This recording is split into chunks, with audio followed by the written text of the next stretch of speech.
WWE secretly re-signs former champions. Plus, the reason for a major star missing WWE Payback has been revealed. And a WWE producer says they are not done wrestling. It's all in the wrestling news right now. Some secrets are quite nice. For example, I've had hidden on my person throughout the day this Knuckles the Echidna McDonald's Happy Meal toy. There it is. Some secrets are also quite exciting, like WWE quietly hiring. What? Keep going. WWE quietly rehiring some former champions. Who are we talking about, Sam I'm Driver? so excited about this. We are talking about the authors of Pain. Nottingham's favourite tag team. We know what you did last summer. So this comes from Fightful Select. didn't do. WWE apparently had interest in the authors of Pain months ago, Akam and Razor, but several sources have told Fightful that months after their initial report, AOP have actually been under contract with WWE since 2022, though they haven't been able to confirm as much. Specifically, they were apparently told it was before Vince McMahon came back, because that put a halt on all signings besides new recruits. There have been some signings in recent months, however. AOP were actually on that internal travel list back in May. And the big takeaway here for me is that AOP apparently, they have not wrestled a match at all since being released back in 2020. They've had some ill-fated situations with the Wrestling Entertainment Series shows set for Europe. But the exciting part of it is that apparently the people they spoke to said that AOP made sure that Paul Ellering was heavily involved in negotiations. PW Insider have also said that there'd been talk of them potentially being used. When they reached out to AOP and WWE directly, they were not given an answer. But oh my God, get him back with Paul. Get him back with Paul. I love Drake Maverick. I love him to pieces. I just don't think it was the right position for him to be doing that when I felt he could have been in the ring doing stuff like differently, maybe independently. But at the same time, I mean, it's just Paul Ellering, man. Yeah, there was something Everything about that goes Paul with Ellering with the authors of Pain. Well, It just felt right. They're Road Warriors, man. Legion of Doom. Like it's just that kind of stamp of like, hey, this is it.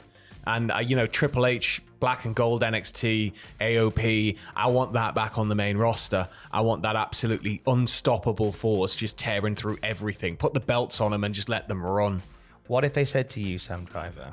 They said, all right, you can have Paul Ellering with the authors of Pain, but he's got to have Rocco with him. Oh, you can bring back Rocco. Yeah, I'm fine with that. There he is. Rocco can be the comedic relief. There's the big lad, right? Imagine there. Rocco like doing guest commentary on a match while they're fighting. It'll be great. It'd be great. And Rocco versus Puppet Jack. And then he accidentally falls into a river, and then the company that made him burns down, and we can't get another one. Sorry, let's just crack on with Paul and the OP. You can't Pinocchio away, Rocco. He gets eaten by a whale. It's either, we turn him into a real boy and we just release him into the wild.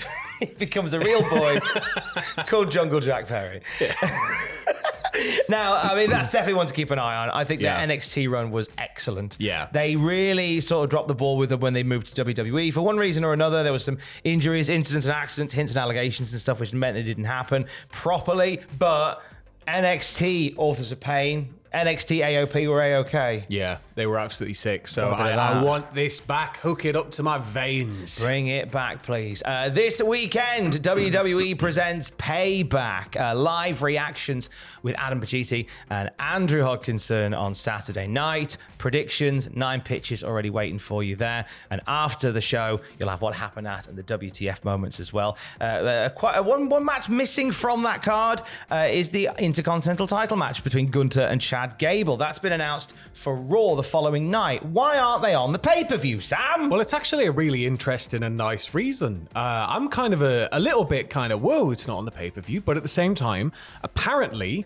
according to Better Wrestling Experience, the reason it's not on the cards is because Triple H doesn't want to overbook PLEs. Brilliant. So like it's just a case of let's kind of not overbook the show, let's not overstuff it. And I think that it sucks in a way because the IC belt, should really be on prominent shows. I'm kind of in that mindset sometimes, but at the same time it's like, hey, well, it's a great match for Raw. Like it's a reason for people to tune in, right? And it makes that show feel better because you've got a good title defense going on. There's definitely been a movement lately to give Raw and SmackDown those sort of marquee matches. We had it back in the day, yeah, so it's sort of I don't know. We need more of that, I think. And I'm not against having those pay-per-views as premium live events where the matches are allowed to breathe. Yeah. That was very much the draw of the black and gold NXT days. You'd have a show that maybe had 5 matches on, and all the matches would get time and energy and effort. And they'd all shine. So I think one little thing that is almost forgotten about that Triple H has instigated from his NXT days is these PLEs that have less matches on. I'm just happy with the run times. Yeah. It's just nice having a pay-per-view that goes maybe 3.5, 4 hours tops. Oh, it's good, that, isn't it? Join us for All Out the following day, which will probably go to Wednesday. We'll touch on All Out in just a second. We'll talk on All In rather in just a second. But meanwhile, staying with the premise of NXT, Tiffany Stratton did a promo at Heatwave where she mentioned a few former NXT champions and even quoted Becky Lynch, to which Becky Lynch went, "Didn't win that belt. At least I haven't won it yet." Oh! Slammed. Our friend Worked Wrestling says Becky Lynch is expected to face off against NXT Women's Champion Tiffany Stratton in the near future. That's just going to be a hell of a match. That's going to be a hell of a match. Great showcase for Tiff Strats. I'm a big fan of people going to NXT. I'm just a big fan of it. Like, I feel like, you know, we hear all this talk about elevating NXT to be a third brand. I think it still needs to maintain its charm as, you know, an up and coming platform. But I think peppering in bigger names every now and then and having people make that kind of shocking return to NXT, I'm all for that. Big fan of seeing it. Anything can happen in the World Wrestling Entertainment and Next XT. I don't know what it stands for. New Extreme Turnbuckles. There you go. The turnbuckles are on fire.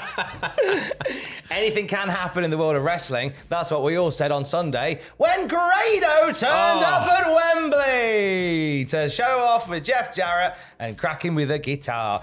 Jeff Jarrett on his podcast, My World, revealed there was some proposed multi-man matches that were set to go down at 0 hour that may have featured Grado in a managerial capacity. He mentioned there was times talked about a 6-man, an 8-man, and even a 10-man tag that could have been on that pre-show. It ends up being nixed in the favor of a segment instead. That would have been quite I don't know, would have felt a bit like a New Japan start that. Like, you get those big kind of multi-man matches, just gives you a flavor of the chaos you're about to see for the evening. I think they could have worked quite nicely. It could have done, but I think in terms of with the time they had, they just decided to go with a segment instead, at least one which featured Jeff Jarrett, his lads, Paul White, Anthony Ogogo, and our boy Grado. Now, when it comes to that moment with Grado at 0 hour, Jeff Jarrett said, and I quote, "I have to give credit to Tom Campbell of Cultaholic." Pat yourself on the back. Go on. Barry Horowitz over here. He said that out of his own mouth. A Jarrett Grado singles match I don't believe was ever discussed. Old Tom led the charge, and he went heavy with it. The amount of social media buzz that took place the 7 days beforehand, my gosh. When Grado's video wall popped up, what a roar. It was a big pop, a great moment. And Tom's wallet has never been lighter. How much did you pay? How much did you pay? Can't talk about it, but Jeff, my people will call your people.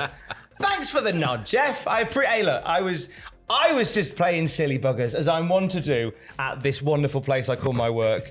I didn't know that would be a thing that would happen. Well, it happens. And I'm so happy. You've got the power now, so start just booking crazy matches. As a man that booked Roman Reigns versus Goldberg, I don't want to take any credit for that. I think you take all credit for it. How do you control the power? Do you vent it out every so often? Get out there, get Grado in every match. Just to book everything in with Grado in. Right, I can do that. You know who's going to win Roman Reigns' title reign? Well, Grado, obviously. Goldberg. Or could it be a WWE producer who says they're not done wrestling yet? Oh, nice seg. Who are we talking about?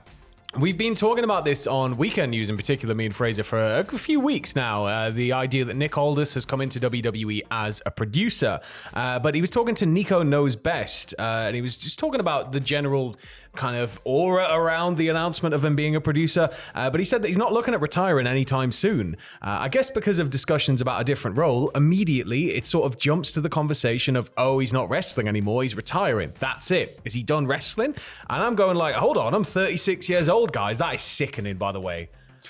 It's like I first met him at Dallas in 2016, and I thought he was like in his mid-30s, and I find out he's 36, and it's like, god damn, you've got so much time left.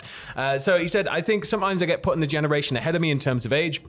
I'm 36. I'm very much in my prime. I sort of go, wait a minute, where does all this discussion about being done wrestling come from?